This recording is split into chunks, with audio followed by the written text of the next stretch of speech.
राजस्थान शिक्षक संघ राष्ट्रीय की जिला महिला विचार गोष्ठी श्रीकरणपुर। क्योंकि मेरे शिक्षकों के कारण ही मैं यहाँ इस मंच पर आज आपके सामने बोलने जा रही हूँ। आज का जो कार्यक्रम है उसका मुख्य विषय है नारी अस्मिता तथा भारतीय संस्कृति का विवेचन। अहिल्याबाई होलकर की प्रसंगी। अहिल्याबाई होलकर, मैं बहुत सौभाग्यशाली हूँ कि मुझे इस विषय पर व्याख्यान देने का अवसर मिल रहा है। अहिल्याबाई होलकर भारतीय संस्कृति और नारी अस्मिता का अनुपम उदाहरण रही। 31 मई 1725 को महाराष्ट्र के अहमदनगर की चोटी गांव में जन्म लिया। वह बचपन से ही कुशाग्र बुद्धि की धनी थी। उनके पिता, वैसे उस समय ये दौर था कि महिलाओं को शिक्षित नहीं किया जाता था, लेकिन उनके पिता शिंदे जी ने उन्हें शिक्षित किया। वो 8 वर्ष की उम्र में ही सेवा कार्यों में लगी रही। 8 वर्ष की उम्र में छोटी सी आयु में उनका विवाह खांडीराम होलकर के साथ हो गया। खांडीराम होलकर जो पुत्र थे मल्हारराव होलकर के, ये मराठा साम्राज्य से आते हैं और फिर वो मराठा साम्राज्य की बहू बनी। मराठा साम्राज्य में उनका योगदान अविस्मरणीय रहा और पूरा भारत उनकी मिसाल देता है। उनके जो कार्य हैं उनको भुलाया नहीं जा सकता। बहुत न्यायप्रिय रही और बहुत ज्यादा उन्होंने संघर्ष की। 1754 में 29 वर्ष की अल्प आयु में ही उनके पति खांडीराव होलकर का निधन हो गया। एक युद्ध में वो वीर गति को प्राप्त हुए। वीर गति को प्राप्त होते ही वहां एक प्रश्न था सती प्रथा का। तो अहिल्याबाई होलकर ने सोचा कि अब सती हुआ जाए, लेकिन मल्हारराव होलकर एक बहुत ही उच्च श्रेणी के विचारक और ओपन माइंडेड पर्सन थे। उन्होंने कहा कि आप बिल्कुल भी सती नहीं होंगी, आपका जो कार्य है वो प्रशासन में चलेगा और आपको प्रशासनिक कार्यों की कुशलता प्राप्त करेंगे, ट्रेनिंग देंगे हम। तो अहिल्याबाई होलकर ने सती होना के विचार को छोड़ दिया और प्रशासनिक कार्यों में चले गए। प्रशासनिक कार्यों में उनका योगदान अविस्मरणीय रहा। प्रशासनिक कार्यों में उन्होंने बहुत से 1765 में ग्वालियर के युद्ध में विजय प्राप्त की। 1765 में उन्होंने बहुत सारे सैनिकों को युद्ध में अपनी विजय प्राप्त की और लोहा मनवालिया की एक महिला शासक भी बहुत अच्छा कार्य कर सकती है। अहिल्याबाई होलकर के बारे में सबसे इम्पोर्टेंट बात ये है कि वो बिल्कुल भी बायस्ड नहीं थी, अनबायस्ड थी। अनबायस्ड का मतलब वो भेदभाव बिल्कुल भी नहीं करती, चाहे वो प्रजा हो, चाहे वो परिवार का उनका कोई सदस्य हो। अहिल्याबाई होलकर ने जब एक बार की बात है इंदौर में उन्होंने शासन किया। इंदौर में उनके जो बेटे हैं मालीराम होलकर, वो रथ के साथ जा रहे थे। एक गाय के बछड़े को उन्होंने टक्कर मार दी और वो बछड़ा घायल हो गया और अंत में वो मर गया। जब उसी समय अहिल्याबाई होलकर वहां से होकर गुजरी।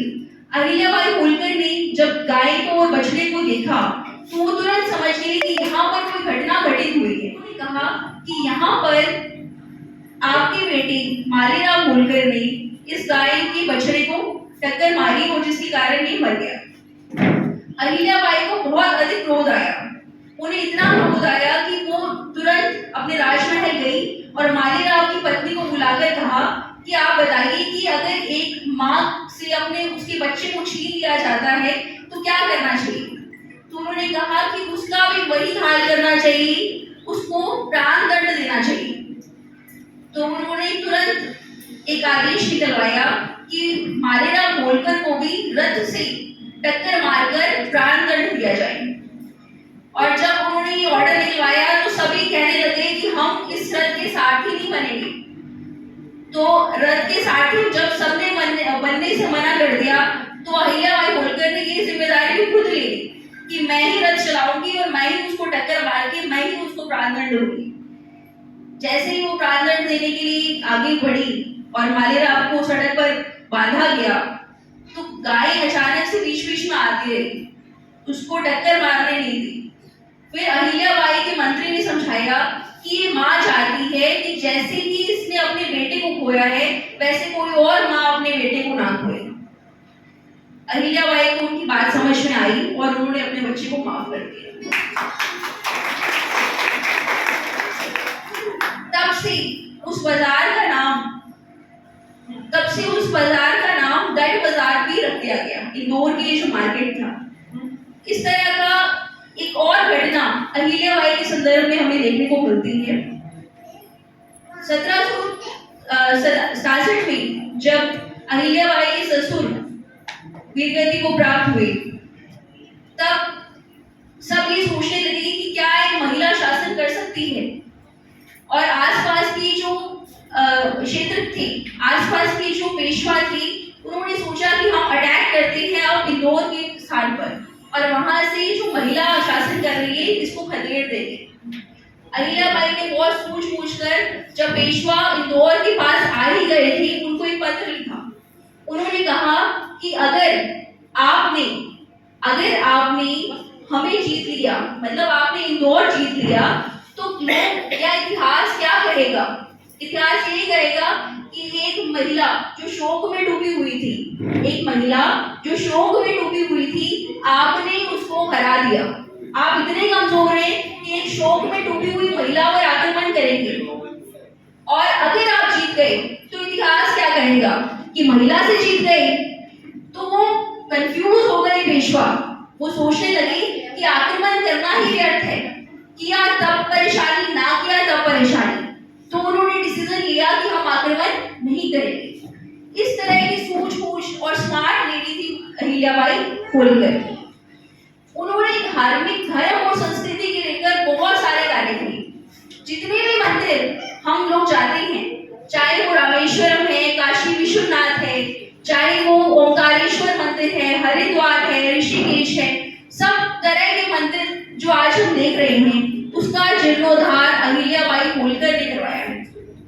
ये बहुत बड़ी बात है कि एक लेडी होकर उन्होंने इतने मंदिरों का जो जीर्णोद्धार करवाया, क्योंकि 11वीं सदी में कभी महमूद गजनबी ने आक्रमण कर दिया सोमनाथ मंदिर पर, 17वीं शताब्दी में कभी औरंगजेब ने आक्रमण कर दिया काशी विश्वनाथ पर, लेकिन उनकी सूझबूझ, कितनी समझ होगी उनमें कि सारे के सारे धार्मिक स्थलों का जीर्णोद्धार उन्होंने करवाया। इसके अलावा उस समय महिलाओं को शिक्षा से वंचित रखा जाता था, बहुत सारे स्कूल्स बनवाए उन्होंने।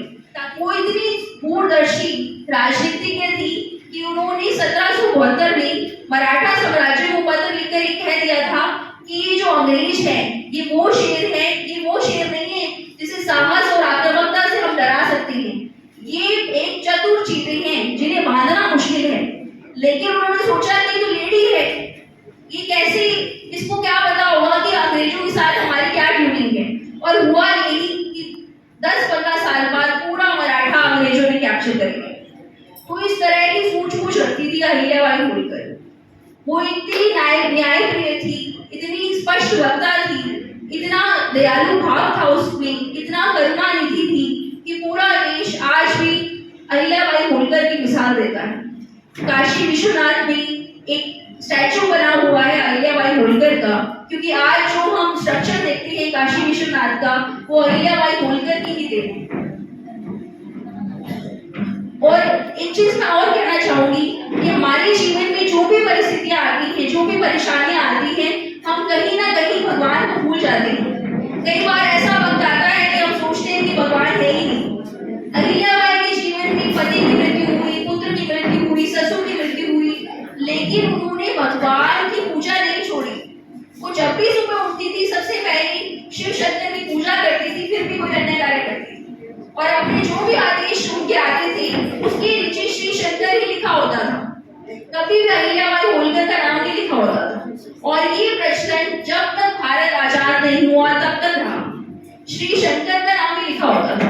ये बताता है कि कठिन परिस्थितियां जो भी हो, हमें हमारे भगवान का साथ हमेशा चाहिए और भगवान की पूजा हमेशा करनी चाहिए, कभी भी उनसे विमुख नहीं होना चाहिए।